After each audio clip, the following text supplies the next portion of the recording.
নমস্কার বন্ধুরা, পম্পি রান্নাঘরে আপনাদের সবাইকে স্বাগত। পিজা খেতে বড় ছোট সবাই খুব ভালোবাসে। তা যদি ঘরে থাকা জিনিস দিয়ে চটজলদি বানানো যায় তাহলে খুবই ভালো হয়। চলুন তাহলে আমার সাথে আমার রান্নাঘরে যাওয়া যাক।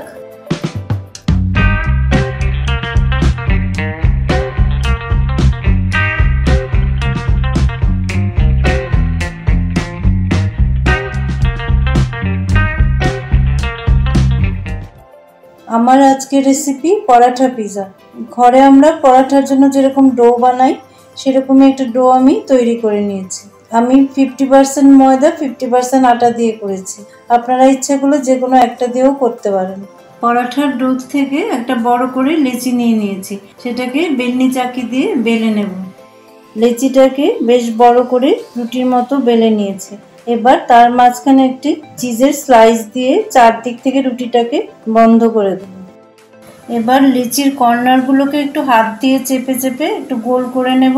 তারপরে একটু আটা ছড়িয়ে দিয়ে আবারও একটু মোটা রুটির মতো বেলে নেব। রুটিটা আমার গোল করে বেলা হয়ে গেছে। এবার একটা ফর্কের সাহায্যে একটু ফুটো ফুটো করে দেব, যাতে তাওয়াতে দিলে রুটিটা ফুলে না ওঠে। এবার গ্যাস জ্বালিয়ে একটা তাওয়া বসিয়ে দিয়েছি। তাওয়াটা গরম হয়ে গেছে। এবার ফ্লেমটা একটু কমিয়ে দিয়ে রুটিটা তাওয়ার উপর দিয়ে দিলাম। রুটির এক পিঠটা সেঁকা হয়ে গেছে, এবার অপর পিঠটা উল্টে দিলাম। দু পিঠই খুব ভালো করে সেঁকা হয়ে গেছে। এবার এক পিঠে আমি কিছুটা পিজা পাস্তা সস লাগিয়ে দিলাম।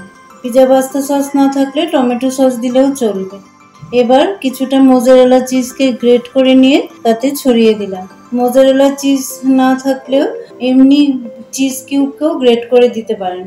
এবার তাতে চৌকো করে কেটে নেওয়া পেঁয়াজগুলো দিয়ে দিলাম। তার উপরে চৌকো করে কেটে নেওয়া ক্যাপসিকাম দিয়ে দিলাম। এবার একে একে কিউব আকারে কেটে রাখা পনিরের টুকরোগুলিও দিয়ে দিলাম। এবার ছোট ছোট করে টমেটোকে বীজ ছাড়িয়ে নিয়ে কেটে নিয়েছি, সেটা দিয়ে দিলাম। তার উপরে কিছুটা চিলি ফ্লেক্স ছড়িয়ে দিলাম। এবার কিছুটা পিজা সিজনিং ছড়িয়ে দিলাম। তার উপরে আবার মোজারেলা চিজকে গ্রেট করে দিয়ে দিলাম। এবার পরোটাটার চারপাশে আর ওপরেও সামান্য একটু অলিভ অয়েল ছড়িয়ে দিলাম, যাতে ক্রিস্পি হয়। এবার একটা ঢাকনার সাহায্যে পিজাটাকে কিছুক্ষণের জন্য ঢেকে দিলাম। 5 মিনিট পর ঢাকাটা সরিয়ে নিলাম। পিজাটা আমার রেডি হয়ে গেছে। মোজারেলা চিজটাও খুব ভালো করে গলে গেছে। এবার গ্যাসের ফ্লেমটাকে অফ করে দিয়ে তাওয়া থেকে তুলে পিজাটাকে প্লেটিং করে দিলাম। 20 মিনিটে তৈরি হয়ে গেল আমার এই পরোটা পিজা। আমার রান্নার ভিডিওগুলো ভালো লাগলে লাইক, কমেন্ট এন্ড শেয়ার করবেন। আর আমার চ্যানেলটাকে সাবস্ক্রাইব করে আমাকে সাপোর্ট করবেন।